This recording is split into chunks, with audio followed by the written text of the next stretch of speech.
Entonces vamos a dar inicio al teórico del día de la fecha, hoy que es 21 de octubre, con los aquí presentes, tipo acta, ¿vieron? Y vamos a compartir, ¿se está compartiendo, chicos? No, profe. ¿No? Bien. Vamos a compartir el Power de trastornos de ansiedad. La admitimos a Luciana. De trastorno del estado de ánimo, perdón. Para continuar con la clase que estábamos presentando.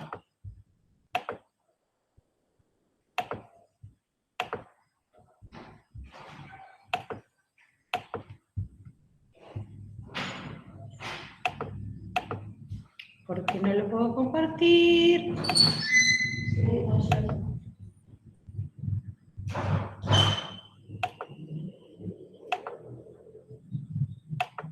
¿Estuvieron leyendo un poco acerca del trastorno del estado de ánimo? No. ¿Ahí sí lo comparto? Sí, profe. Bárbaro, muchas gracias.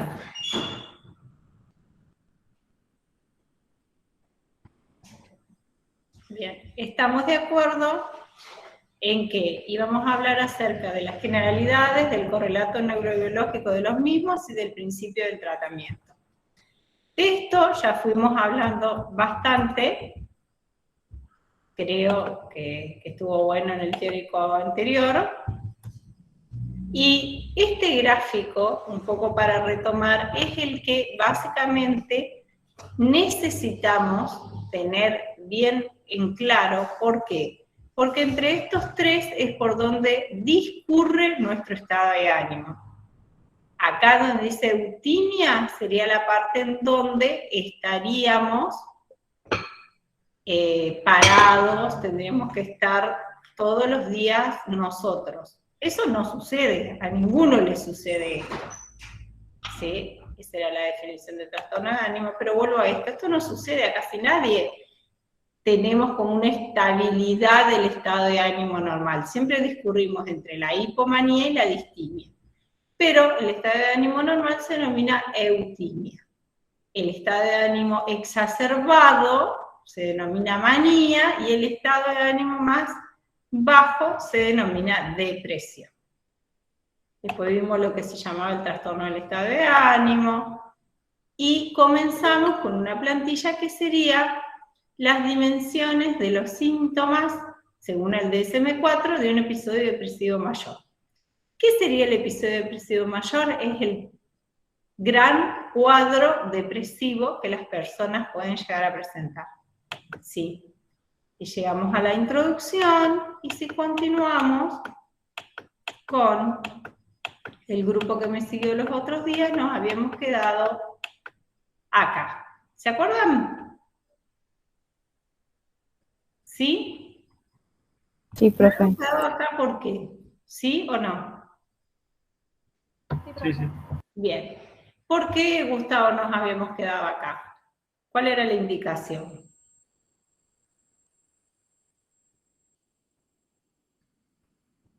Los circuitos que estaban alterados, digamos, la dopamina, no me acuerdo exactamente, pero eran los circuitos que estaban alterados en cada uno de los casos. Porque acá tenemos en una gráfica la asociación entre el síntoma, la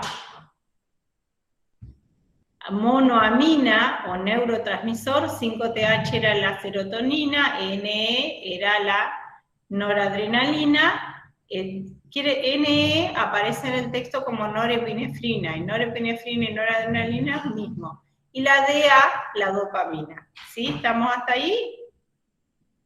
Entonces, en esta gráfica, ¿qué queremos mostrar?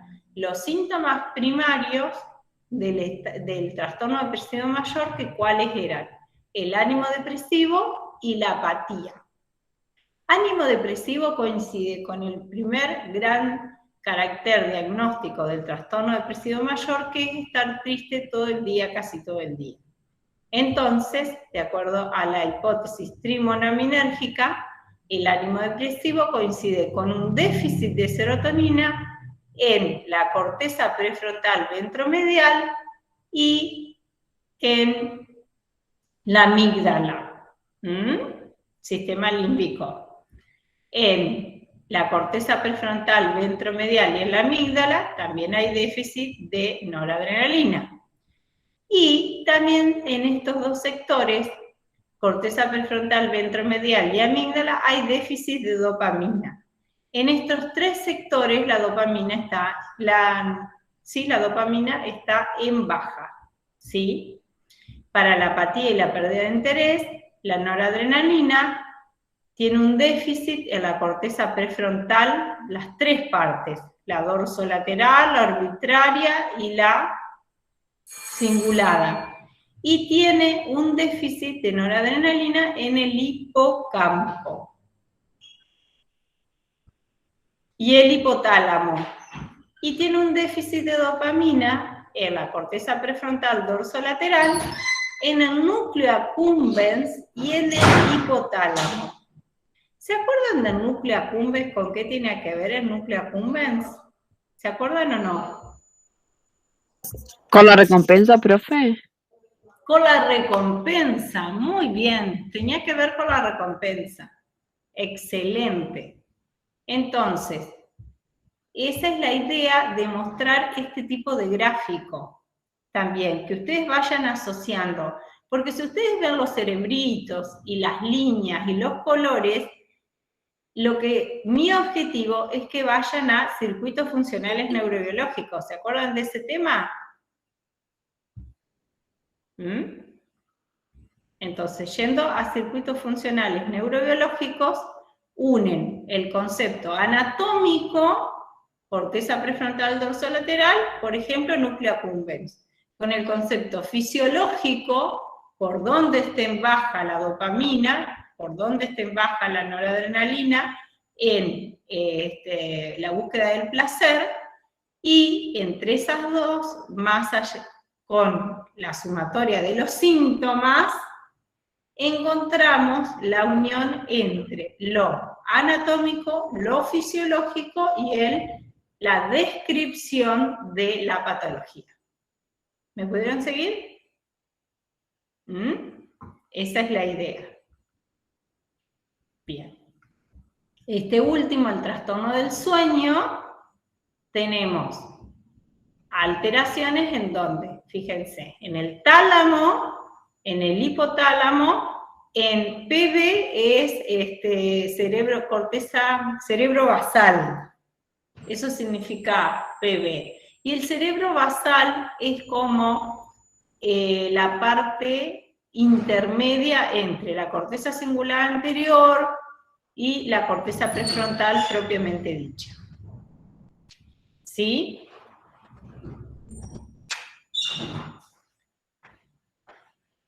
Con respecto a la noradrenalina, también hay alteraciones en el tálamo, en el hipotálamo, también en el cerebro anterior basal y en la corteza prefrontal. Y con respecto a la dopamina, hay alteraciones entre los tres, pero fíjense que la dopamina es interesante. ¿Por qué? Porque la dopamina, ¿se acuerdan que tenía que ver? ¿Con qué tenía que ver la dopamina, chicos?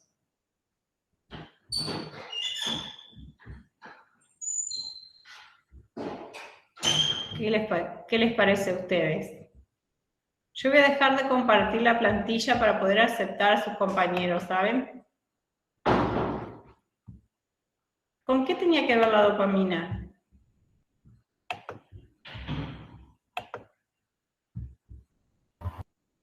¿Con regular el estado de ánimo, entre otras cosas? ¿Puede ser? Más que regular el estado de ánimo.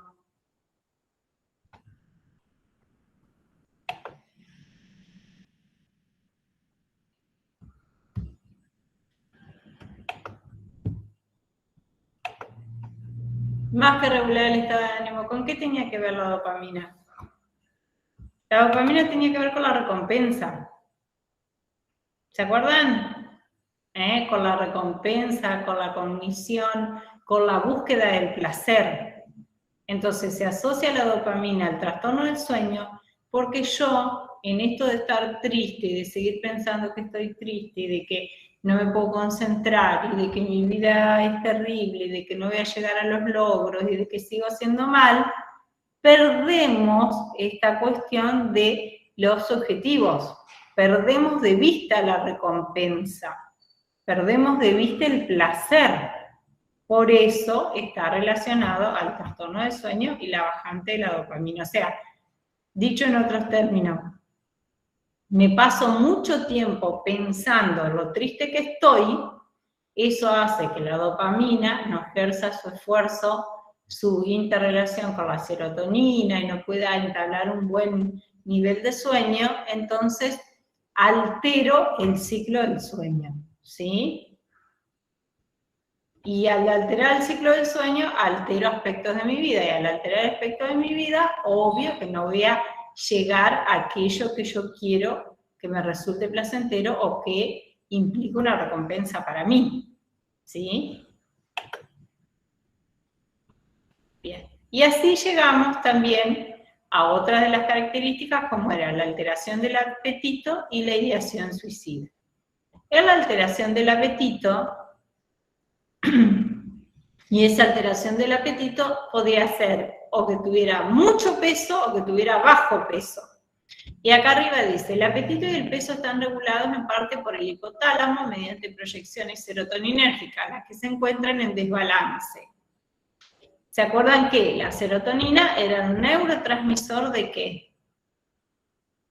¿Cuál era la función de la serotonina? ¿Inhibitoria? Inhibitoria, muy bien. Entonces ustedes me dicen, ¿cómo puede ser que un deprimido esté gordo si la serotonina es inhibitoria? Yo tendría que estar súper flaco, que también se dan características, pero más que nada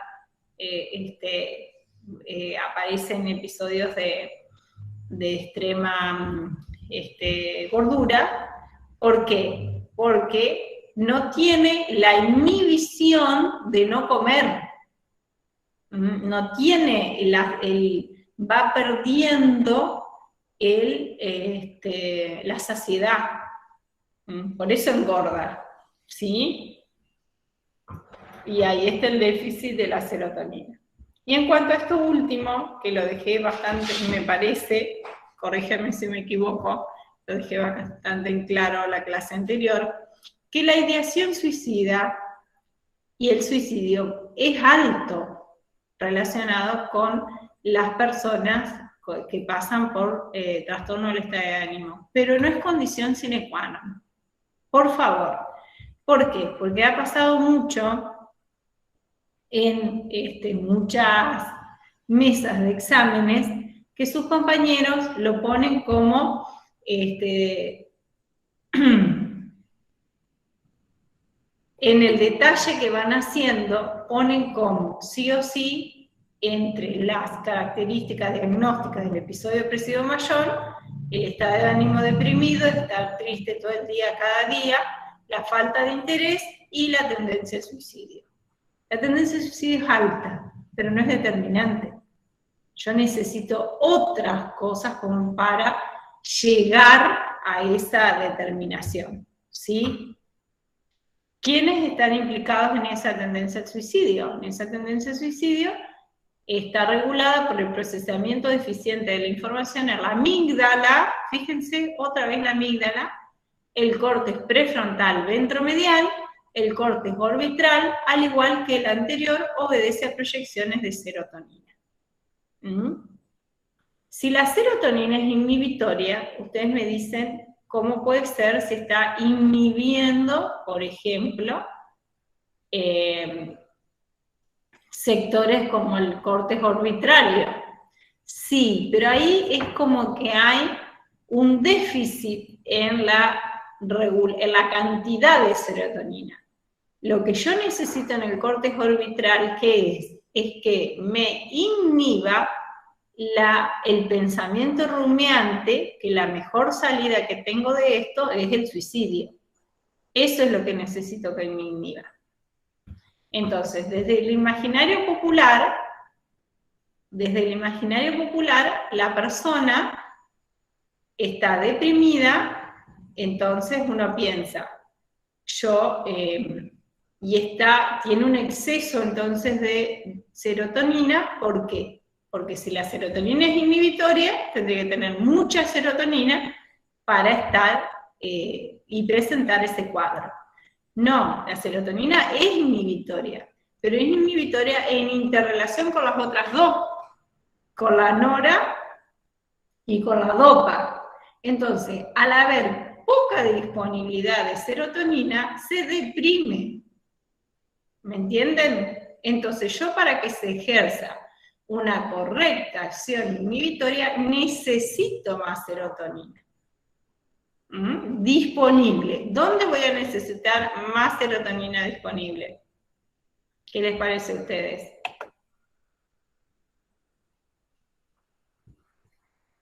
¿Dónde voy a necesitar más serotonina disponible?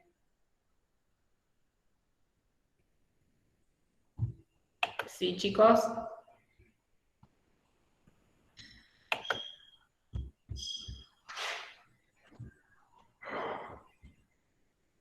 Si es inhibitoria. O si la hipótesis trimonaminérgica de la serotonina me está diciendo que yo necesito mayor disponibilidad de serotonina. ¿Para qué voy a necesitar mayor disponibilidad de serotonina y dónde? ¿Qué les parece?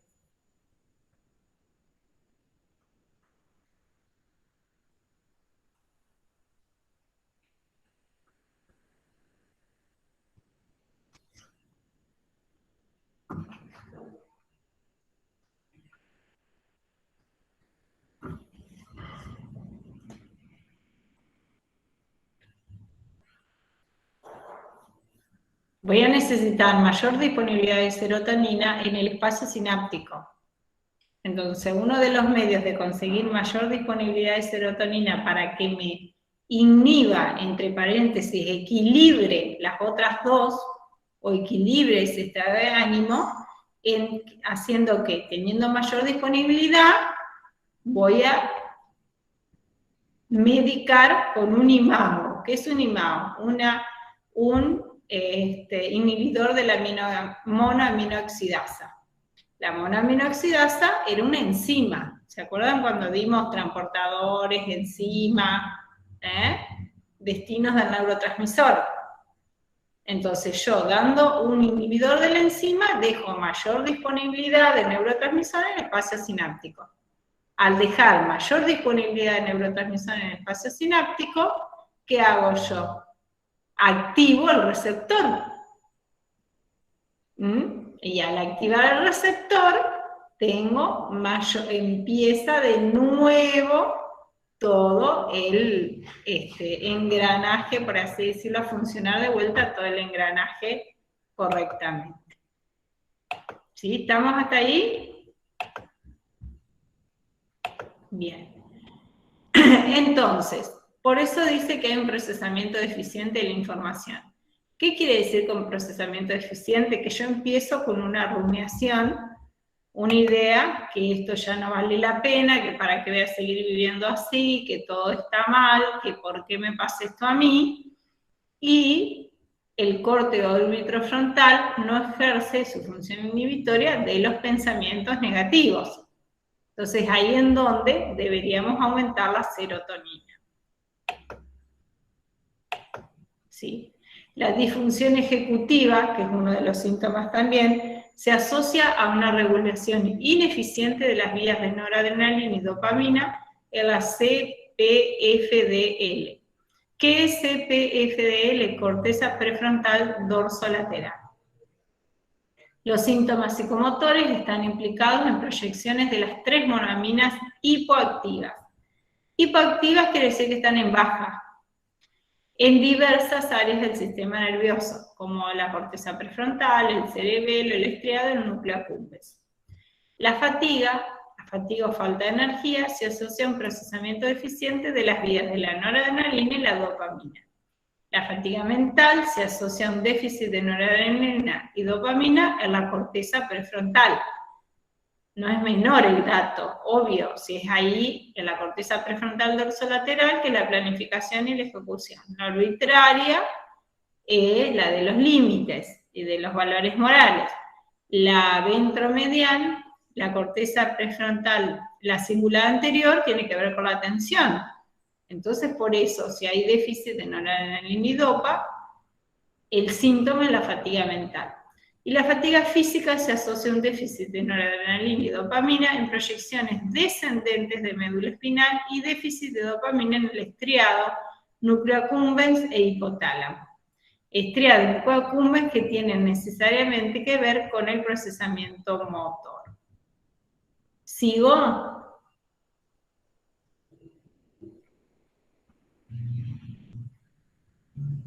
¿Sigo? Sí, profe. Bien. Esta de nuevo es la misma modalidad, presenta lo que dije anteriormente, está presentado el síntoma arriba, el neurotransmisor y el lugar anatómico por el cual tiene la alteración. Fíjense que haga allá arriba, uno solo de estos, la disfunción ejecutiva. ¿Dónde está la alteración? En la corteza prefrontal dorsolateral.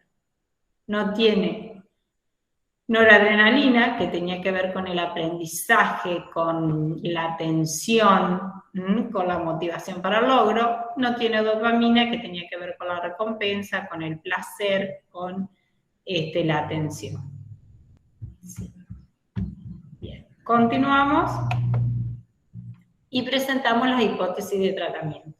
La hipótesis de tratamiento es con antidepresivos. Estos antidepresivos permiten la regulación de las monaminas, y en esa regulación de las monaminas también va a haber un aumento del BDNF, que afectará positivamente a las neuronas monoaminérgicas, noradrenalina, dopamina y serotonina, a las neuronas corticales, en cuanto a la neuroplasticidad de la corteza prefrontal, del hipocampo, de la corteza arbitraria, de la corteza prefrontal ventromedial.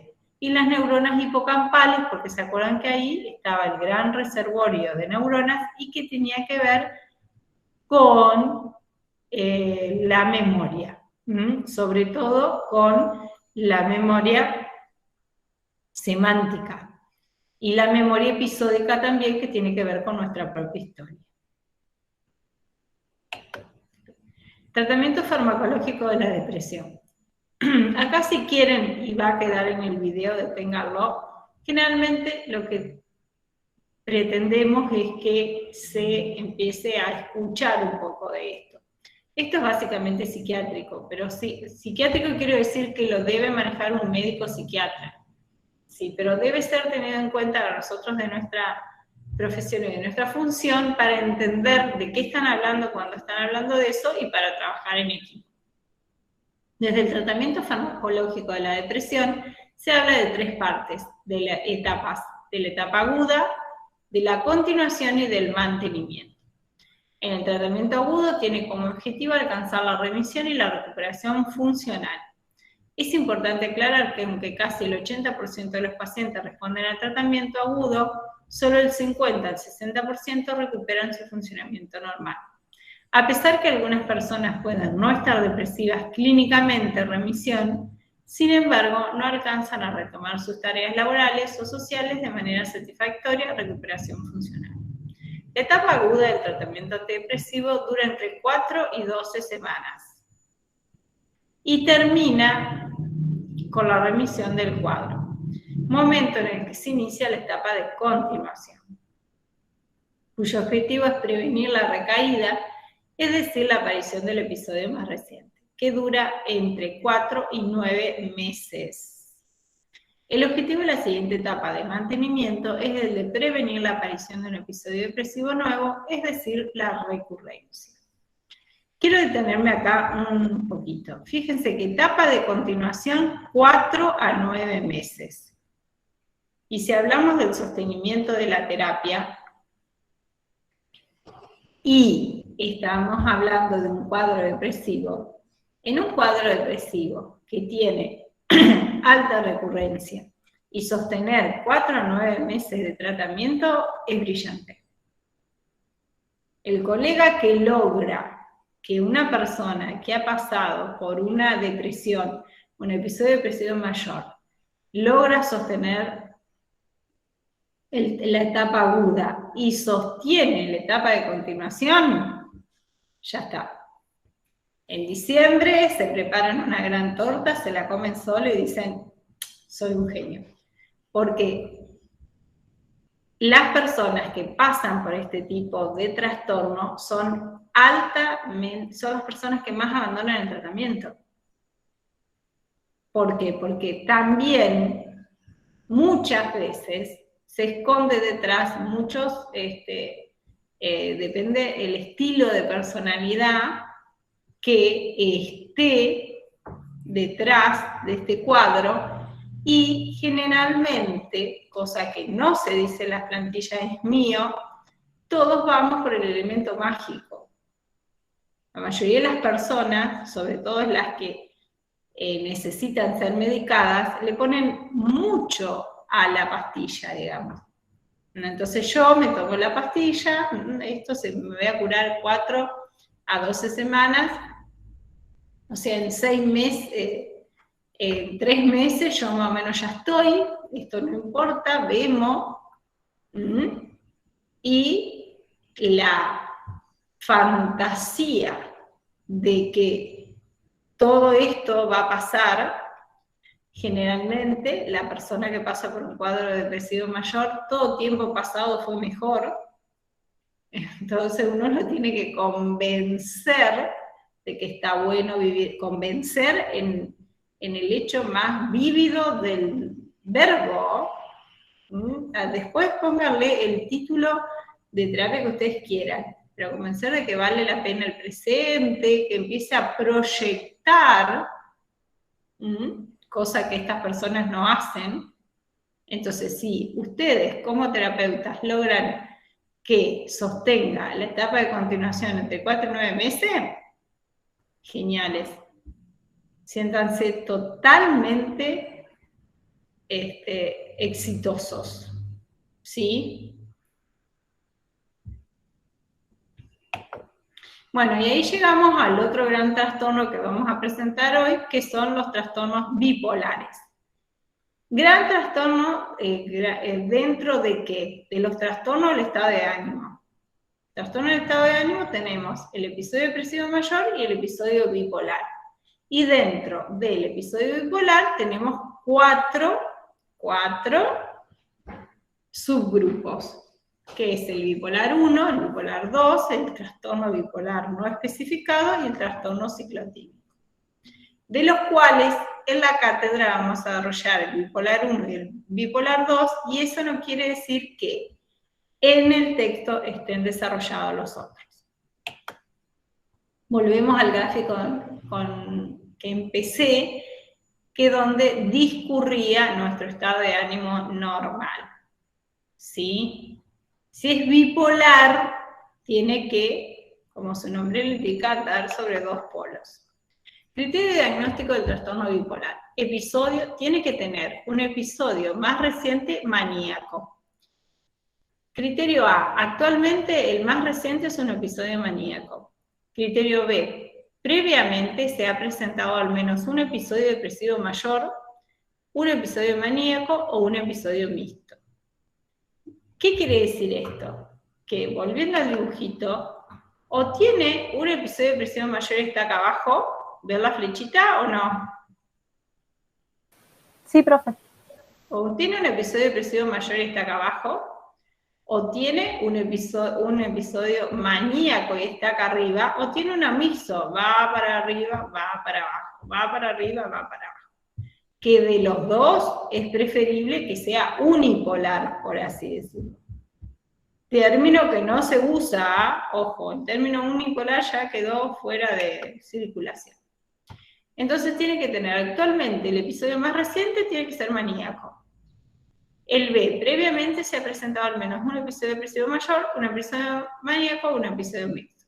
Los criterios afectivos en el criterio A y B no se explican mejor por la presencia de un trastorno esquizoafectivo, o sea, no está aplanado ni está delirando. y no están superpuestos con una esquizofrenia. Un trastorno esquizofreniforme, un trastorno delirante o un episodio psicótico. Todo eso hay que diferenciar. Esto sería el bipolar 1, que es lo que recién le presenté.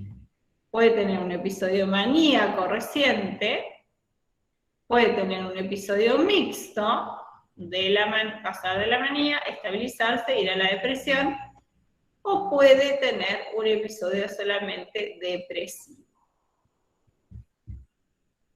¿Sí? Episodio maníaco, criterios del DSM. ¿Para qué vamos a detallar acá? Porque necesitamos el concepto del episodio maníaco para entender después por dónde se mueve esa bipolaridad, ¿sí? Por dónde va discurriendo. Los criterios para el episodio maníaco son el A, un periodo diferenciado de un estado de ánimo anormal y persistentemente elevado, expansivo o irritable, que dura al menos una semana, o cualquier duración si es necesaria la hospitalización.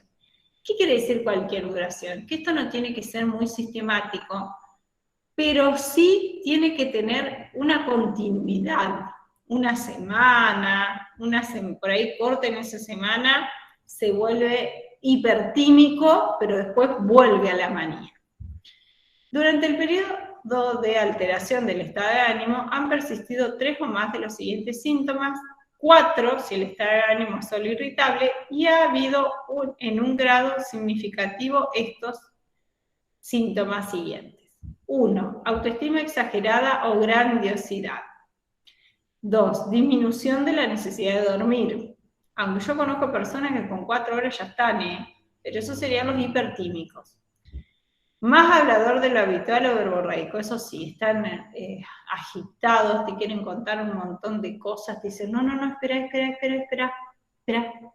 no, yo ya voy y vengo, pero me tenés que escuchar. Tienen fuga de ideas o experiencia subjetiva de que el pensamiento está acelerado. Distraibilidad, hacen 5 tareas al mismo tiempo, ninguna bien, por supuesto. Aumento de la actividad intencionada o agitación psicomotora. Esto de actividad intencionada, agitación psicomotora es esto que yo le digo. Por ejemplo, quieren irse a tal lugar en 2 horas para buscar tal cosa y dejar ese paquete, y después que dejemos ese paquete nos vamos y compramos, después que dejamos eso que vamos y compramos, venimos y comemos, y después nos acostamos y volvemos a salir a las 2 y así sucesivamente. Todo rápido, todo muy sin una sincronía que le permita ser exitoso lo que está haciendo. Tiene una implicación excesiva en actividades placenteras que tienen un alto potencial para producir consecuencias graves. Por ejemplo, practicar deportes de riesgo. El criterio C, los síntomas no cumplen los criterios para el episodio mixto. El criterio D, la alteración del estado de ánimo es suficientemente grave como para provocar deterioro laboral o de las actividades sociales habituales o de las relaciones con los demás, o para necesitar hospitalización con el fin de prevenir daños a uno mismo o a los demás, o la presencia de síntomas psicóticos. Los síntomas no son debido a los efectos fisiológicos directos de una sustancia, por ejemplo una droga, un medicamento u otro tratamiento, ni a una enfermedad médica, hipertiroidismo.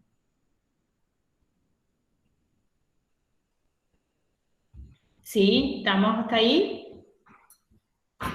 Y acá, volviendo al uso de la gráfica, tenemos las dimensiones de síntomas del DSM-4 en un episodio maníaco.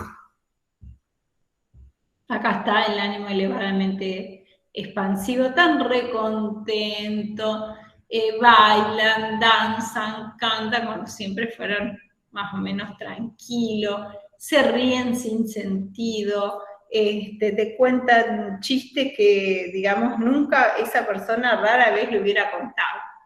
Y del otro lado también puede estar el ánimo irritable, que es aquel que vos no le podés decir absolutamente nada, que te salta con cualquier cosa, o sea, empieza a unir que todos lo atacan, que porque le dicen eso, que siempre se meten con él, que porque si él, por ejemplo, relacionado con eso, elevada autoestima, si él fue siempre el que hizo toda la familia.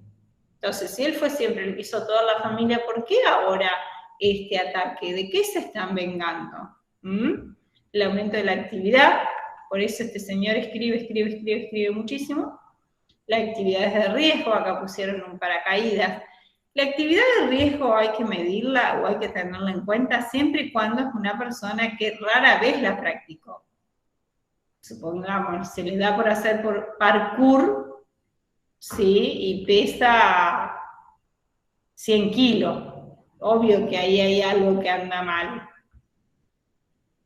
Se le da por hacer parkour, pesa 100 kilos y nunca practicó el deporte, digamos, lo vio, le gustó, está eufórico, le encanta. Entonces, bueno, vayamos a, digamos, si total a mí, ¿qué me va a pasar? Grandiosidad. Yo estoy protegido y ahí hay que ver si no es un delirio y estamos del otro lado, yo estoy protegido. A mí hay alguien que me cuida. Entonces, como hay alguien que me cuida, yo, por ejemplo, me voy a cazar determinada cosa a las 12 de la noche a un lugar donde vos sabés que hay mucho peligro. Entonces ahí está la cuestión de entender que la actividad de riesgo tiene que ver con algo diferente y muy en desacuerdo, muy diferente. No quiero usar el diferente, pero no me sale otro adjetivo calificativo. Casi opuesto a lo que él hacía siempre, o a lo que ella hacía siempre. Disminución de la necesidad de dormir y el pensamiento. De estos tres, el pensamiento acelerado es el más significativo. No pueden dejar de pensar. Y es horrible. La persona que no le pasa no sabe lo que es no poder dejar de pensar. La persona te mira, así como me están mirando ustedes, los que están conectados, y te dice, mientras te está mirando, te está diciendo sí, porque ahora, sí, porque, sí, y entonces vos le vas explicando, pero usted tiene taquipsiquia, ¿y eso qué es? Entonces vos decís, la taquipsiquia es una aceleración del pensamiento en donde vos vas uniendo partes de cosas que querés explicar y que a su vez tiene la característica de que el otro no lo puede detener, de que el otro no puede hacer nada, no puede poner, como dicen las personas que hacen control mental o respiración consciente, vos no podés poner tu mente en blanco, no, es imposible. Y si tiene que ver con un episodio maníaco, la aceleración del pensamiento tiene que ver con la grandiosidad, con buscar elementos que me digan a mí que es cierto que yo voy a ser el mejor de todos, que es cierto que yo voy a salvar a la familia, que es cierto que, no sé, Mark Zuckerberg me llamó y vamos a crear juntos una nueva aplicación con él, ¿sí? Entonces ahí también hay que ver si no tiene que ver con un delirio o si no, realmente está tan acelerado que llega a ese tipo de construcción. ¿Seguimos? ¿O yo estoy muy taquipsíquica hoy? Estoy haciendo alusión al tiempo, al tema. Hasta ahora está bien, profe. Bueno, gracias, Grisa. Bueno, ahí llegamos al trastorno bipolar 2, que era el otro que iba a compartir, y que los criterios del DSM-4 para el bipolar 2 son presencia o historia de uno o más episodios depresivos mayores. El criterio B, presencia o historia de al menos un episodio hipomaníaco. No ha habido ningún episodio hipomaníaco. El 2 tiene que contener uno solo. El 1 puede tener más de uno. C, no ha habido ningún episodio maníaco, ni un episodio mixto. Por eso es bipolar 2. Los síntomas afectivos, los criterios A y B, no se explican mejor por la presencia de un trastorno esquizoafectivo, no están superpuestos a una esquizofrenia, un trastorno esquizofreniforme, un trastorno delirante o un trastorno psicótico especificado. Los síntomas provocan malestar clínicamente significativo, deterioro social laboral o de otras áreas importantes de la actividad del individuo. Imagínate, si está en un episodio eufórico, o por lo menos uno hipomaníaco, y quiere hacer determinadas cosas, y quiere trabajar, y quiere entregar los papeles, y tiene que entregar esto, y quiere meterse en otro proyecto, y le escribe mail, y no le contestan, y no respeta las horas del sueño del otro, va a entrar en un deterioro social y laboral. Esta sería la imagen, siguiendo los criterios anteriores, esta sería la imagen utilizando el cuadrito. El bipolar 2 puede discurrir entre la hipomanía y la distimia o un episodio depresivo mayor. No debe llegar a una manía, ¿sí? Ese sería el criterio diferencial. Y quería así robarles unos minutos y detenerme en esto. Episodio hipomaníaco. ¿Por qué me quería detener en el episodio hipomaníaco? Porque si volvemos acá, sacando los criterios estos de que dice el título arriba de bipolar 2, nuestro ánimo, ¿se acuerdan que era eutímico y estaba acá? Pero muchos podemos tener un estilo de personalidad hipomaníaco o podemos desarrollar un estilo de personalidad distímico sin llegar a ser sin llegar a ser un trastorno. ¿Por qué les digo esto? Porque muchos de nosotros somos hipomaníacos. Dicho en otros términos, se lo doy vuelta y se lo doy en términos positivos, en vez de ser hipomaníacos, somos hipertímicos. ¿Qué es un hipertímico? Un hipertímico es aquel que tiene mucha energía, que hace muchas actividades, ¿sí? Una persona que, por ejemplo, hay profesiones que necesitan hipertímicos. Después el costo del hipocampo, el costo del sueño, el costo de terminar desarrollando un episodio hipomaníaco es alto. Pero hay profesiones que vos necesitas una hipertimia. Por ejemplo, a ver, ¿qué te puedo decir? Un corredor de bolsa. Un corredor de bolsa necesariamente necesita por lo menos de las 2 horas, creo que es, donde funciona la bolsa, 2 o 3 horas, ahí necesita ser hipertímico. ¿Por qué? Porque necesita estar conectado de las empresas. ¿Vieron el nivel de estrés que soportan durante ese tiempo? Es terrible. Pero si vos no tenés ese estilo de personalidad, no tenés ese nivel de neurotransmisores, no tenés ese nivel de neurotransmisores discurriendo por la corteza prefrontal, por el nivel de decisiones, por lo que estás diciendo, por lo que estás escuchando, por el cálculo matemático que vas haciendo rápido, a ver de cuánto ganás, cuánto apostás, y no vas a permanecer mucho en el mercado. Una profesión que necesita de hipertimia podría ser, a ver, ayúdenme, pero los actores necesitan ser hipertímicos. ¿Por qué? Porque salen de un lugar, se tienen que meter al otro, viven al revés. Generalmente su estado del sueño está alterado. Cuando nosotros nos vamos a dormir, ellos se van a dormir, nosotros nos levantamos. Ese estado de ánimo sostenido, ese estado de actividad sostenida a largo tiempo, los puede llevar a un episodio hipomaníaco. ¿Sí? ¿En qué le tenemos que poner la atención? En que cuando esa forma de ser, esa forma de andar en el mundo, nos empieza a producir 2 cosas que, fíjense, si vienen leyendo los criterios de diagnóstico, te produce deterioro social o laboral.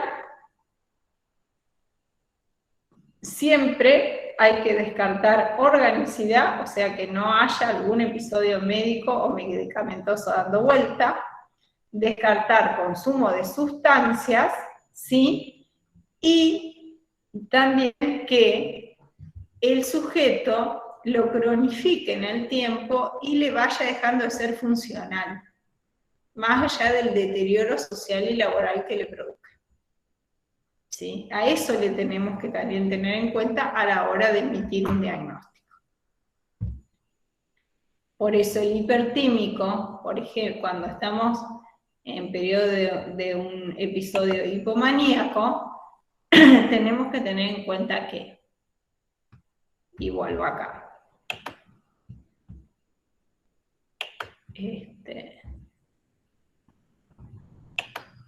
tenemos que tener en cuenta que, ya retrocedo, el criterio A es un periodo diferenciado durante el cual el estado de ánimo es persistentemente elevado, expansivo o irritable, durante al menos 4 días, y que es claramente diferente del estado de ánimo habitual.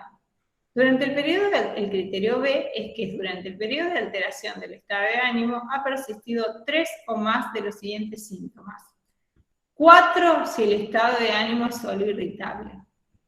3 de los siguientes síntomas cuando es hipomanía: tiene una autoestima exagerada o grandiosidad, tiene disminución de dormir, está más hablador de lo habitual o verborreico, tiene fuga de ideas, tiene distraibilidad, tiene aumento de la actividad intencionada o agitación psicomotora y tiene implicancia excesiva en actividades placenteras. Entonces, pregunta de examen: ¿qué lo diferencia al episodio hipomaníaco del maníaco?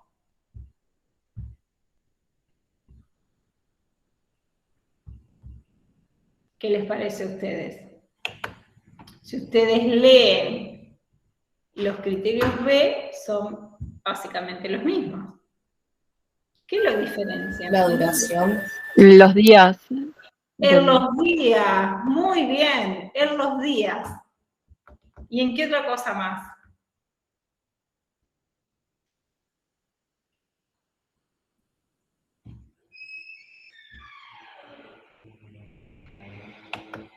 En la otra cosa es lo que vemos en el... Que el otro decía que eran 4 de alteraciones, acá dice 3 o más, y en otro decía 4 si irrita. Ah, es el mismo. Estaba leyendo rápido. No, está bien, muy bien. En eso también hay que ponerle atención. Y el criterio C dice: el episodio está asociado a un cambio inequívoco de la actividad que no es característico del sujeto cuando está asintomático. La alteración del estado de ánimo y el cambio de la actividad son observables por los demás. El episodio no es suficientemente grave como para provocar un deterioro laboral o social importante o para necesitar hospitalización. Tampoco deben haber síntomas psicóticos. Los síntomas no son debidos a efectos fisiológicos directos del uso de una sustancia, por ejemplo, una droga, un medicamento u otro tratamiento, ni a una enfermedad médica, ejemplo, hipertiroidismo. O sea que el criterio B es este. El episodio está asociado a un criterio inequívoco de actividad que no es característico del sujeto. Presten atención a eso, ¿sí? Y la E, profe, ¿no? Que no es suficiente grave como para provocar el deterioro laboral y social, y que en el maníaco sí, ¿o no? Claro, el maníaco sí. Profe, le hago una pregunta. ¿Es muy común que el hipertiroidismo cause esto? Porque lo decía en el maníaco también. Es muy ¿O es común. un ejemplo? Ah. No, es muy común, muy bueno lo que estás diciendo. Porque esto, y se ve que estás prestando atención, gracias, porque eso es algo de que a los que no trabajamos en equipo o a los que por ahí, viste, le ponemos mucha la atención en solo lo psicológico, ese dato se nos puede escapar. Y si se nos escapa ese dato es muy grave. Claro, sí. Extremadamente grave, ¿por qué? Porque vos, por ejemplo, continuás con esta cosa de los pensamientos, trabajás esto de que disminuya la taquipsiquia, trabajás esto de una de las terapias que más sirve, que eso sí lo busqué para la clase anterior por si las dudas llegaba y acá lo tengo, es la deconstrucción cognitiva de Aaron Beck. Entonces uno se puede meter dentro de los pasos subsiguientes de esa deconstrucción cognitiva y resulta que lo que tiene el sujeto es un hipertiroidismo. ¿Me siguen? Entonces, la mitad de la terapia la estás errando, ¿por qué? Porque se soluciona con una medicación. Vos regulás el nivel de la levotiroxina y el sujeto cambia. Impresionante cómo cambia. Entonces, el trabajar en equipo, el llamarla a la endocrinóloga, el decirle, che, mirá, ¿qué te parece si le haces un análisis de T3 y de T4 y vemos cómo anda? Con eso se soluciona. Bien. Sí, Carmen. ¿Cuáles serían los indicadores? Por ejemplo, te llega alguien a consulta y vos sospechás que puede ser hipertiroidismo. ¿Cuáles serían los indicadores para pensar eso, digamos? El hipertiroidismo generalmente cursa con que la persona consume un montón, generalmente cursa, los indicadores son generalmente físicos. Y el hipertiroidismo cursa con que la persona come un montón de cosas, come mucho, y no engorda. Tiene esta cuestión de vivir como alterada, ¿viste? Esta cosa maníaca que dice, que presenta acá, de vivir como en un estado de agitación, de poder hacer muchas cosas todas juntas al mismo tiempo. Te pide un libro y vos que tardás, entre comillas, yo me considero una persona normal, vos tardaste en leer ese libro 3 semanas. Y lo leíste a esa velocidad porque te estaba dentro de la materia que vos tenías que leer. En cambio, ella se lo leyó en 3 noches. Y después tiene muchos más indicadores corporales, como son la musculatura, el hecho de estar así como en estado de alerta, ¿viste? Ese tipo de indicador. Hoy, Gustavo, uno al trabajar en equipo, vos como que no te metés mucho a indagar esas cosas. Le pedís que vaya con la endocrinóloga y te traiga el análisis como para descartar. ¿Me seguís? Es como que de entrada te lo planteás. Pero eso no quiere decir que no se te pasó, no lo viste como indicador y resulta que tenía presente esto. Esos serían los indicadores. Bueno, en el texto van a tener más trastornos. Profe. En todo caso, ¿sí? Disculpe que le interrumpa. Disculpe. Yo me acordaba escuchando lo que decía usted del hipertiroidismo, que a veces también se dan como mezclado el hipertiroidismo con el hipotiroidismo. Sí. Y también confunden los síntomas, porque a veces, ¿no es cierto?, está bien medicada la persona, pero puede tener trastornos que confunden incluso al mismo médico, porque puede estar bien medicada, pero seguir teniendo estas alteraciones una persona que sea que tenga hipotiroidismo y tener algunas características del hipertiroidismo, a pesar de que esté bien medicada. Sí, la medicación, cuando yo le di a ustedes cascada de traducción de señales, y me acuerdo que lo hice en el teórico,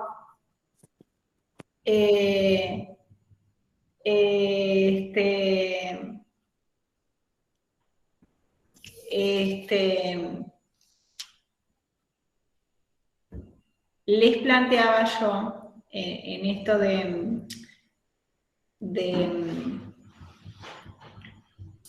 esperen que organizo mi pensamiento. Bueno, cuando yo les planteaba esto me quedé con esto del hipertiroidismo y cuando le planteaba la figura de la cascada de traducción de señales, no era solamente que vean cómo estaba armada la cascada, sino que nosotros en neuro, esa cascada de traducción de señales, la dábamos en los segundos mensajeros, ¿se acuerdan?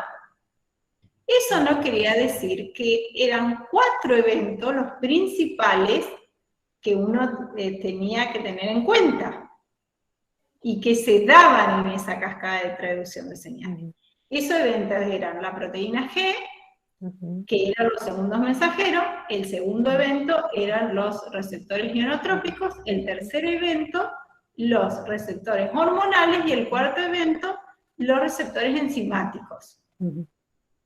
Y me acuerdo que, por eso me detuve recién, que hasta le mostré una plantilla que tenía que ver con los 4 eventos, una cascada de traducción de señales de 4 eventos. Hay cascadas de traducción de señales de 10 y un montón.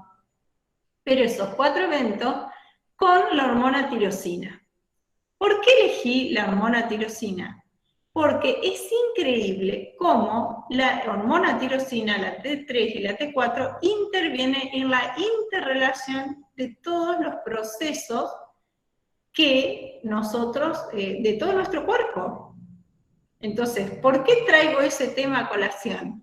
Fíjense que eso que ustedes lo ven como diciendo, ¿para qué me interesa a mí todo eso? Esa cascada de traducción de señales de la hormona debe estar más o menos estable para que yo no produzca un hipertiroidismo. Y si produzco un hipertiroidismo, o sea, un exceso de esa hormona, eso quiere decir hiper, los síntomas se me pueden confundir con una depresión. ¿Me siguen? Y en realidad yo tengo que ser tratada por una cosa, pero también debo ser acompañada por el sentimiento de tristeza. Sí, vamos hasta ahí. ¿Y a qué lo asocia esto? A que es muy difícil, con esto que dijo Carmen, lograr el equilibrio óptimo de la dosis de levotirosina. ¿Por qué es tan difícil? Porque justamente por eso. Porque tiene que ver con la interrelación que tiene la tirosina con todo nuestro proceso. ¿Me siguen? Fue muy larga. Profe, yo en mi caso, disculpe que la interrumpa, yo tengo esa hipertiroidismo y hasta el día de hoy es como que no me han dado con la tecla, por así decirlo, con la pastilla, porque sigo bajando de peso una gran cantidad y demás. Ah, viste que no le erré. Yo por ahí, si miro de determinada forma, discúlpenme, y no queda lindo, es porque repaso también mentalmente si lo que voy a decir suena bien. Porque con esto de la bajante de peso que vos decís en el hipertiroidismo es muy importante. Otra cosa que no la mencioné, y corregime si me equivoco, viste que a medida que la persona con hipertiroidismo no va siendo tratada, me pasó en un caso en particular, esta persona que yo le decía que yo tardé no sé cuánto tiempo en leer el libro y ella se la leyó en 2 noches, en 3 noches, como la incidencia de el exceso de hormona tiroidea en los músculos. Esta persona, espero que no sea tu caso, Macarena, pero esta persona se iba poniendo cada vez más flaca, cada vez más flaca, cada vez más flaca. Y no era que no comía, al contrario, comía, pero no sabés. Entonces eso también, porque el sujeto se está empezando a ver diferente. Y eso es lo que repercute en su estado de ánimo. Bueno, a mí me pasaba que yo pensé que era por estrés, digamos, que estaba bajando esa gran cantidad de peso. Y Claro. bueno, también tuve el temblor en las manos, que eso también fue un indicio, y bueno, la pérdida de pelo también, muchas cosas, digamos. Esta persona que yo les cuento, por ejemplo, uno siendo profesora puede llegar a tener 33 horas como máximo, creo, corríjame si me equivoco. Ella tenía 70 horas de cátedra. ¿Cómo hacía para 70 horas cátedra entre media y terciario? ¿Cómo hacía para dar 70 horas? No, yo nunca lo entendí. Y las daba. Así también el costo que corporalmente pagó. Porque las podía dar, ¿por qué? Porque tenía un hipertiroidismo. Y era hipertímica también, dormía 5 horas, se levantaba, se iba, venía, limpiaba la casa, atendía los gurises y se iba a trabajar. ¿Cómo lo hacía? No tengo idea. A full. Pero bueno. Profesora, profe, yo le decía esto porque yo tengo al revés. tengo hipotiroidismo. Ajá. Sin embargo, la doctora que me atendía en algún momento me dijo que los síntomas la confundían, porque por ejemplo, yo me puedo quedar a lo mejor un rato quieta, pero si no estoy haciendo actividad, estoy mal, o sea, me tengo que mover, soy así, tengo que estar haciendo cosas. Y entonces me decía que la confundía, porque incluso teniendo esto de hipotiroidismo, yo no soy gorda tampoco, soy flaquita, no engordaba. Entonces pensaba que a lo mejor estaba mal diagnosticada, y me dijo que no, que está bien, que a veces depende también un poco de la persona. Pero, por ejemplo, tampoco lo que me dijo es que no se trata casi en adultos el tema de la hiperactividad, pero que puede ser uno hiperactivo y no saberlo, y sin embargo, yo tengo hipotiroidismo que tendría que estar cansada, agotada, y yo a veces he tenido jornadas laborales enormes, de más de 12 horas de trabajo, y sí, por supuesto estoy cansada, pero si me pedían seguir trabajando, sigo trabajando. O sea, no, Sí. no es algo, por eso yo le decía que pareciera como que se mezclan los casos a veces, por eso. Sí, buenísima tu aclaración. Y ahí una de las chicas ponía en el chat que a ella le pasó cuando estaba embarazada y después del embarazo se fue, digamos, la deficiencia y la dificultad con la hormona tiroidea. Y sí, suele suceder. Bien, si quieren continuamos con el otro tema que era trastornos de ansiedad, ¿sí? Como para ir acelerando un poco. ¿Quieren?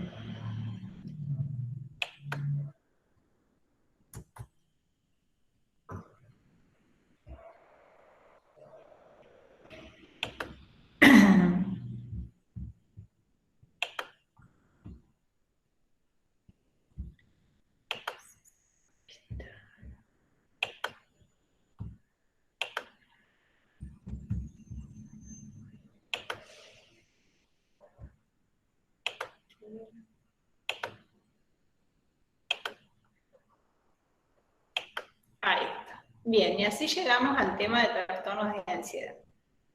También vamos a presentar las generalidades, el correlato neurobiológico del trastorno de ansiedad y la clínica.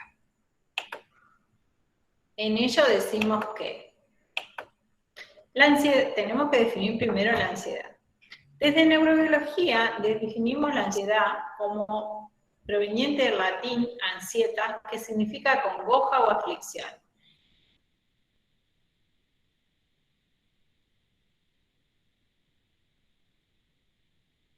Este es un estado de malestar psicofísico caracterizado por una turbación, inquietud o zozobra relacionada con una amenaza futura no especificada. Esto por eso adrede está con otra letra y en negrita. Sentimiento penetrante de aprensión relacionada con una amenaza futura no especificada. Fíjense que angor, angina y angustia provienen de la misma raíz etimológica, que significa estrangulamiento, constricción y sofocación, estrechez o estenosis, y se refiere a la sensación de opresión o contracción precordial con desasosiego que domina el cuadro. Dentro de la ansiedad encontramos la ansiedad normal, que todos tenemos, a todos nos pasa y todos necesitamos. Esta la definimos como una emoción psicobiológica básica, adaptativa ante un desafío, peligro presente o futuro. Tiene como función motivar conductas apropiadas para superar dicha situación, y su duración está en relación a la magnitud y a la resolución del problema que la desencadenó. Esto, la ansiedad normal, nos lleva a nosotros a desarrollar un síndrome general de adaptación, que en realidad el concepto de síndrome ahí puede estar cuestionado, porque todos necesitamos algo de ansiedad.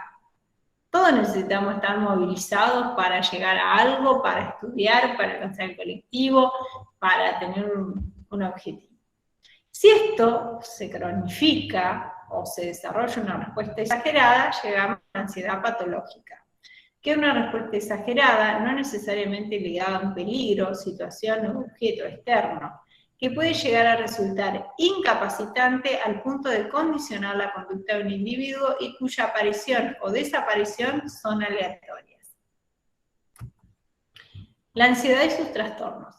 Los trastornos de ansiedad son un grupo de enfermedades que se manifiestan con diversos síntomas somáticos: taquicardia, palpitación, temblores, excesiva sudoración, sensación de falta de aire o ahogo, opresión en el pecho, entumecimiento, contracturas musculares, problemas digestivos, miedos diversos, alerta e inquietud, entre otros. De acuerdo a la manera en que se presentan estos síntomas, conforman los distintos trastornos de ansiedad. Pánico, TAC, que es trastorno de ansiedad generalizada, TOC, que es trastorno obsesivo-compulsivo, fobia específica y fobia social, TPT, que es trastorno de estrés postraumático, etc. El 15% de la población en general sufre un trastorno de ansiedad en el curso de su vida. Lamentablemente, solo 1 de cada 5 pacientes recibe tratamiento adecuado. Y acá presentamos lo que últimamente se denomina, y que vamos por esa forma de llamarlo, que es el espectro del trastorno de ansiedad. ¿Qué quiere decir esto? ¿Por dónde puede discurrir un trastorno de ansiedad? Y entonces tenemos el trastorno de angustia, de ansiedad con agorafobia, la agorafobia sin trastorno de angustia, la fobia específica, la fobia social, el TOC, trastorno obsesivo-compulsivo, el trastorno de estrés postraumático, el trastorno por estrés agudo, el trastorno de ansiedad generalizada, el debido a enfermedad médica, el trastorno inducido por sustancia y el trastorno de ansiedad no especificado. Y presentamos nosotros desde la cátedra un modelo de la neurobiología de los trastornos de ansiedad.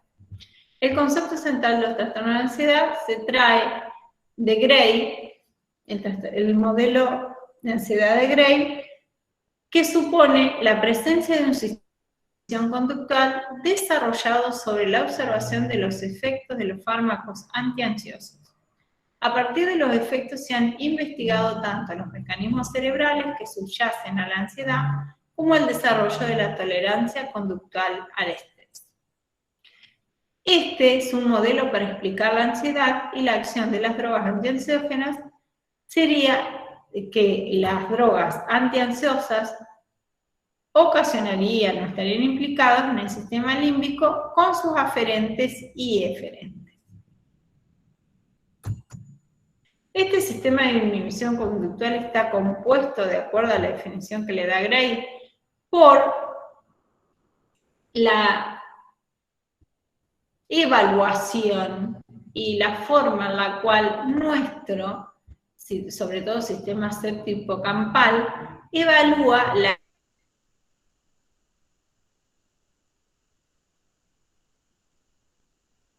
información, y esa evaluación de entrada recompensa los estímulos neutros, los estímulos inmediatos de miedo. ¿Qué dice Gray?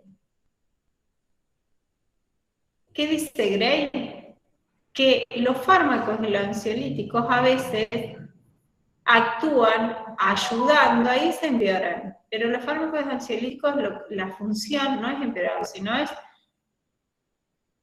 suavizar o ayudar a que la persona, sus salidas, sus respuestas en este sistema de inhibición conductual, no conduzcan a una exagerada inhibición conductual, conduzcan sí a un aumento de la activación y preparación para la acción, y conduzcan sí a un aumento de la atención.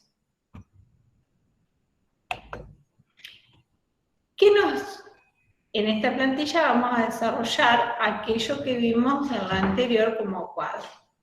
¿Cuál es la tarea central de este sistema de inhibición conductual? La tarea central de este sistema de inhibición conductual es comparar en forma general los estímulos actuales con los esperados. Y el sistema funcionaría de dos modos. En primer lugar, si el estímulo actual se corresponde con el esperado, funciona en modo chequeo, y el control de la conducta queda en manos de otros sistemas cerebrales, Pero si hay una discordancia entre el estímulo actual y el esperado, o si el estímulo es aversivo, condición llamada en inglés mismatch, el sistema septohipocampal, el septum, y el hipocampo, estructuras neurológicas que ya lo dimos, septum y hipocampo, tenían que ver con qué, con el sistema límbico, toma el control directo sobre la conducta, funcionando ahora en modo control. En este último modo, o sea, el modo control, hay una inhibición inmediata de cualquier programa motor que esté en vía de ejecutarse. Pero la inhibición no está prevista para tomar lugar en el nivel del motor individual, sino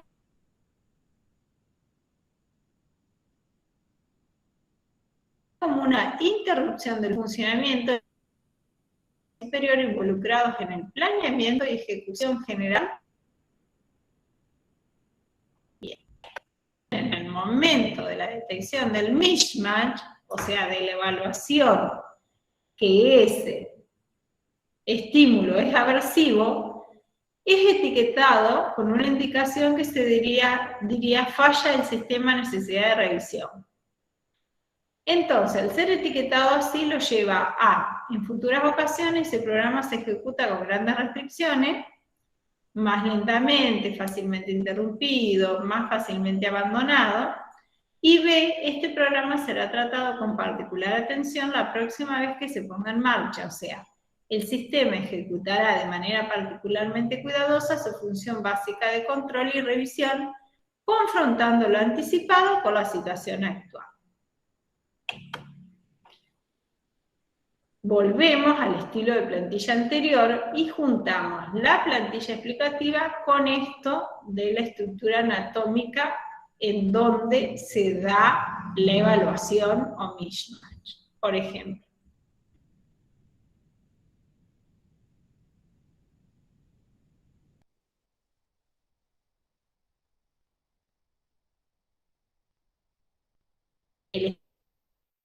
El estímulo esperado, ¿sí? Ese estímulo esperado real del mundo. Cuando lo evalúa, hay una concordancia, actúa en modo comparador. Entonces se desarrolla el programa motor que se venía desarrollando, no hay alteración, no te sube la presión, no hay... Profe, disculpe, antes de que siga, se nos está cortando a todos, no sé cuánto llegaban a escuchar los demás. Yo de esto último no entendí nada porque no se escucha bien. ¿Y con qué tiene que ver? Mi internet me dice que anda bien. Lo que pasa es que todo la escuchamos cortada. Ahora como que se acomodó un poco, no sé los demás, pero yo hace un rato la escuchaba hablando cortada. Sí, yo apagué la cámara, pero por ahí se corta. Bueno, gracias que me avisaron. ¿Ustedes quieren que volvamos? De última el video se edita, no hay problema. ¿En dónde se empezó a escuchar mal? En la diapositiva anterior, profe. ¿Listo? Yo vuelvo a explicarla. Si se vuelve a escuchar mal...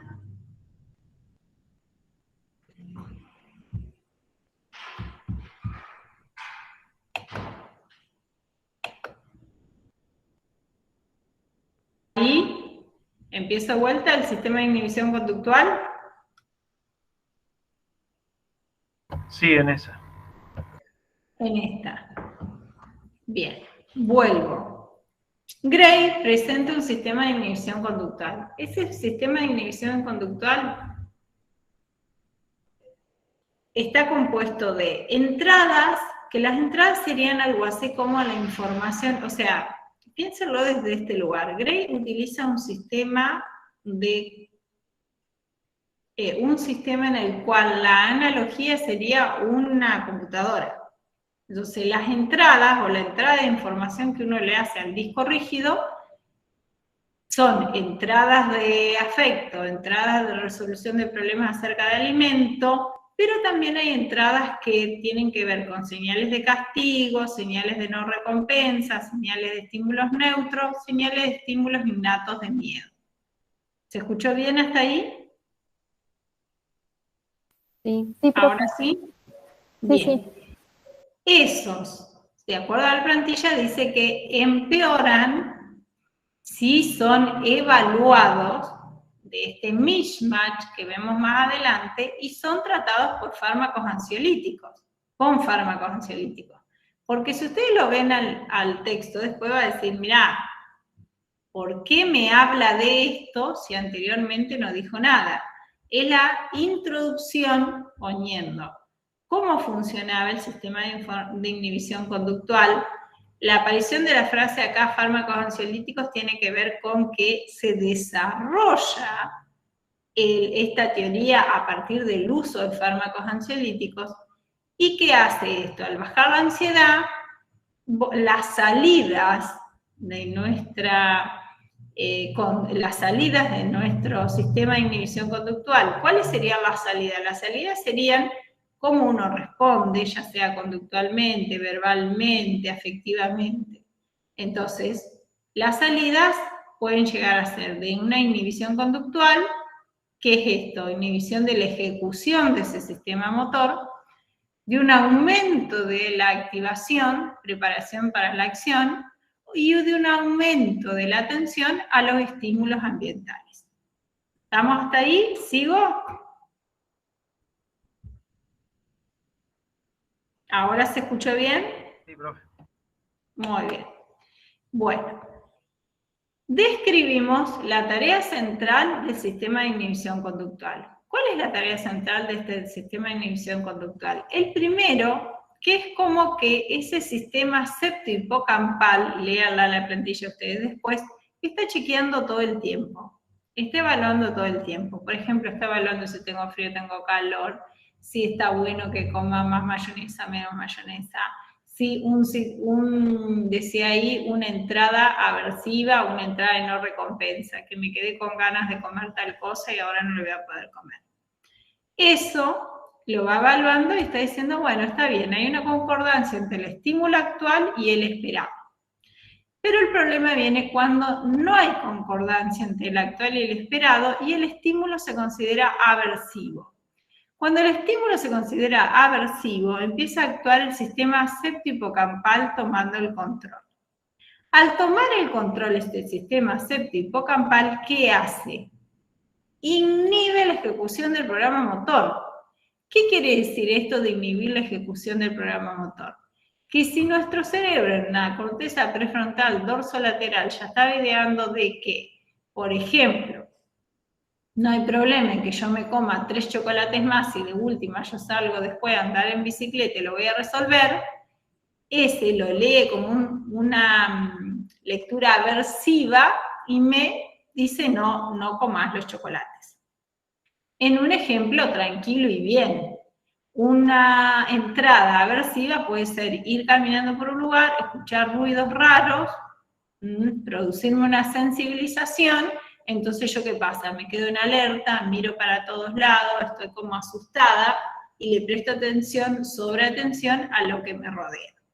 Entonces, yo, en vez de seguir caminando, ejecución del programa motor común, empiezo a hacer otro tipo de ejecución de programa y lo adecuo a la información como aversiva.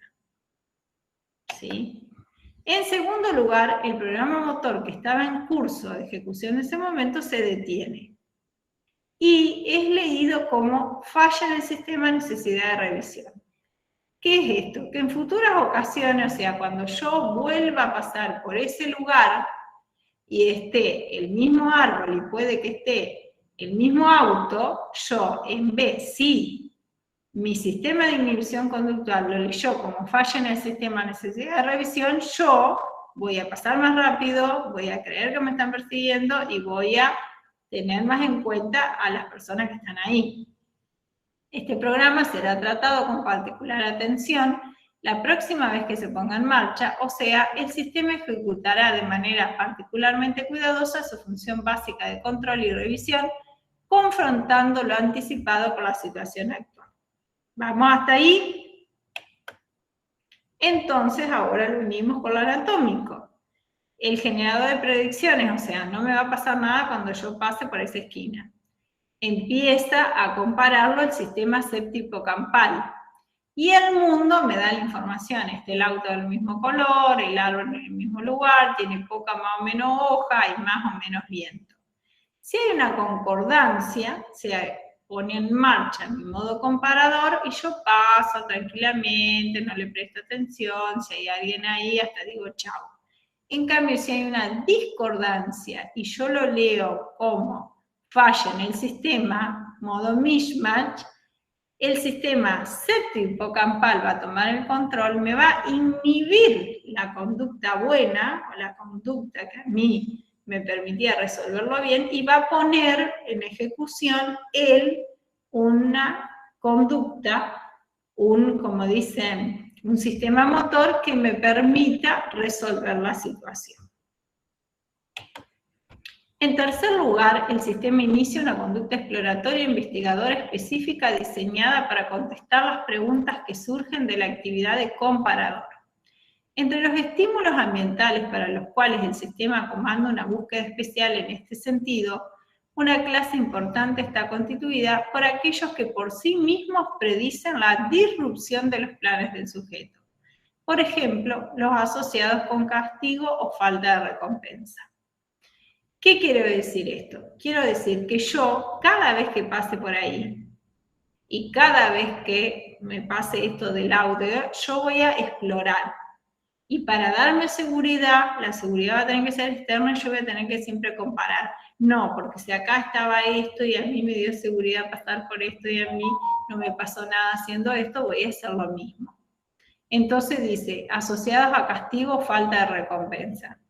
Castigo sería, si yo no hago caso, me van a pasar cosas graves, falta de recompensa, yo me desvié del camino, algo me va a pasar. Estamos más o menos en tiempo, leo 2 cositas más y ya vuelvo. Esta teoría de la ansiedad explica la mayoría de los síntomas de la neurosis obsesivo-compulsiva, especialmente aquellos que involucran la excesiva inspección de peligros potenciales del entorno. En cuanto a los síntomas fóbicos, se los atribuye a la inhibición de programas motores, como ya se ha descrito. Esta sería una plantilla que muestra la anatomía de los trastornos de ansiedad. Fíjense, el septum estaría ubicado acá, el fornix, el hipocampo, la amígdala.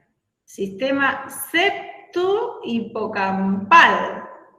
Esto se activa cuando tenemos a full el sistema inhibidor conductual.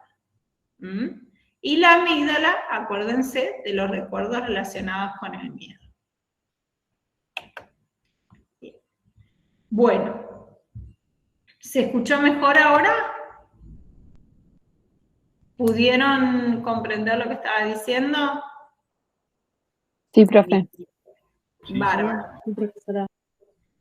Listo. Escúchenme, son las 1:32. Seguimos si quieren un ratito más con una plantilla, si quieren, y para el teórico que viene nos quedarían los trastornos y dar demencias. ¿Les parece?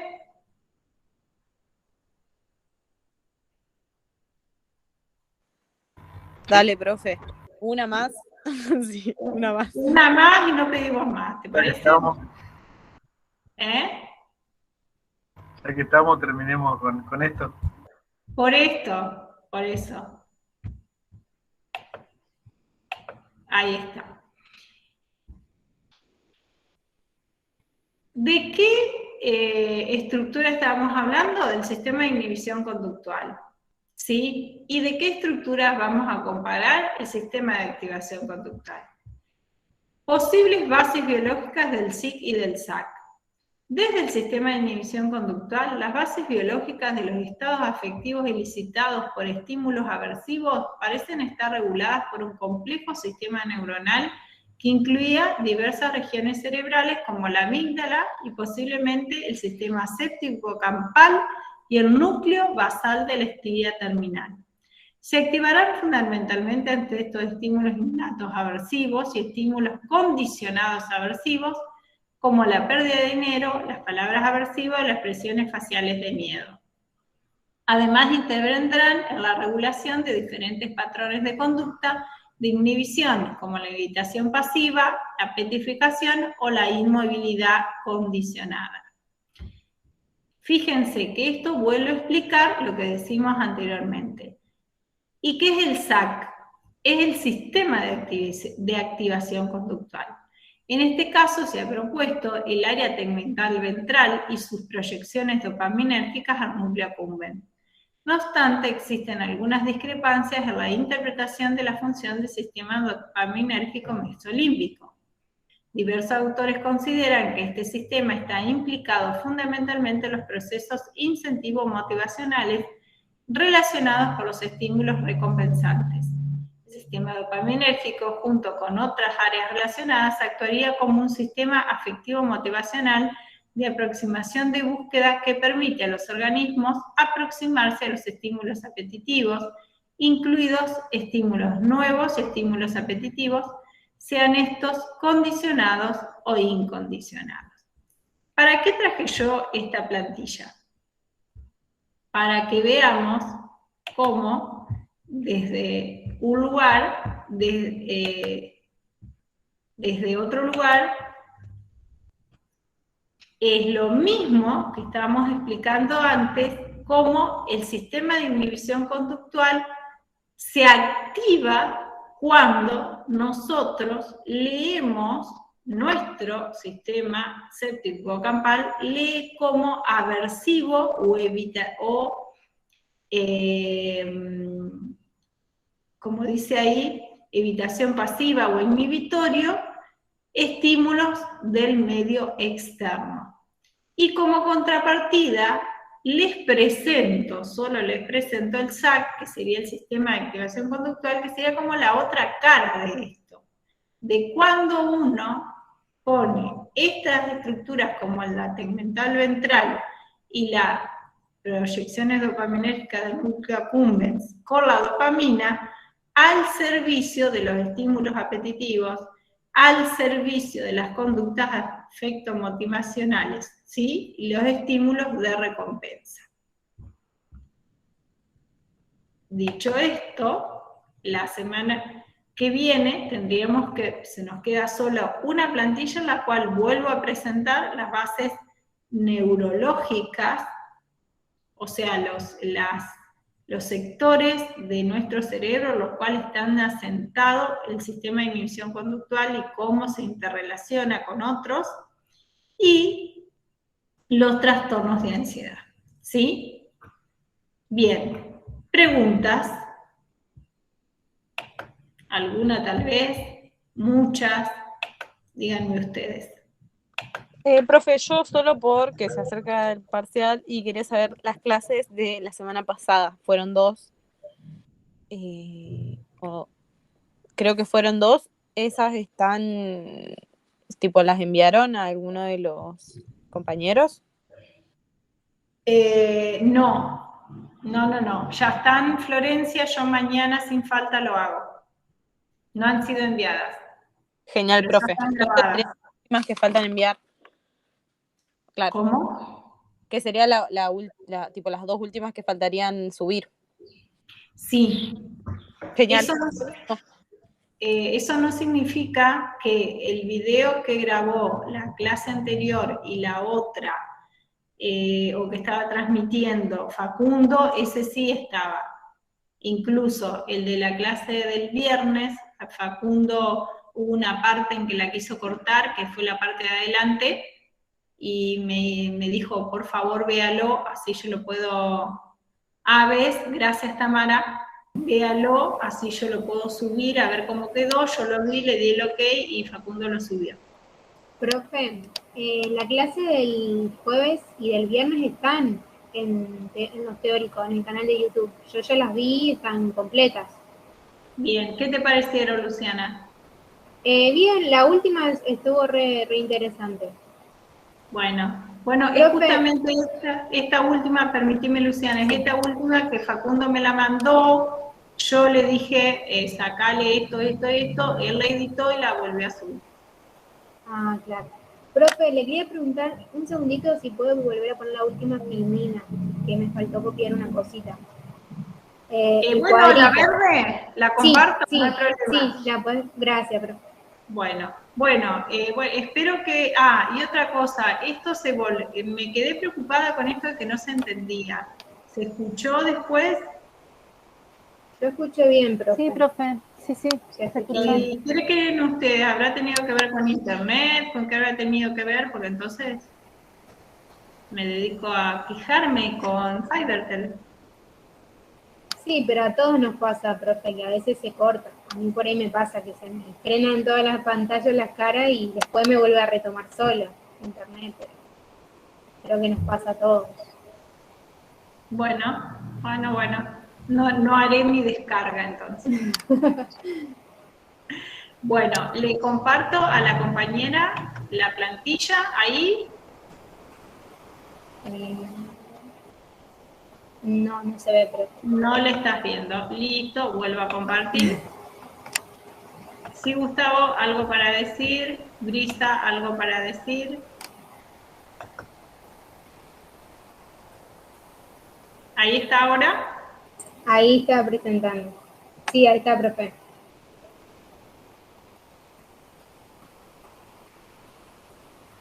Creo que ahorita se le desconectó, así que... Ay, se me desconecta cada rato. Me parece que internet anda mal para todos. Sí, no, Listo, profe. después de la diapositiva, la verde, ¿pusieron algo más? Porque justo se me cortó. No, mirá, para que te quedes tranquila, mirá, es esto lo que sigue, Brisa. Eso lo que sigue, ¿se ve? Sí, se ve. Y es lo que yo anuncié que terminaba con esto, que en realidad es volver a mostrar la interrelación entre el sistema de inhibición conductual, el circuito de Papez y cómo la anatomía se relaciona con la conducta y con la fisiología. Esa es Brisa. ¿Estamos? Sí, sí. Muy bien. No, fue eso nada más, me falta por presentar. Bueno, como siempre, chicos, un gusto. La verdad que me agradan yo por lo menos, qué sé yo, no sé.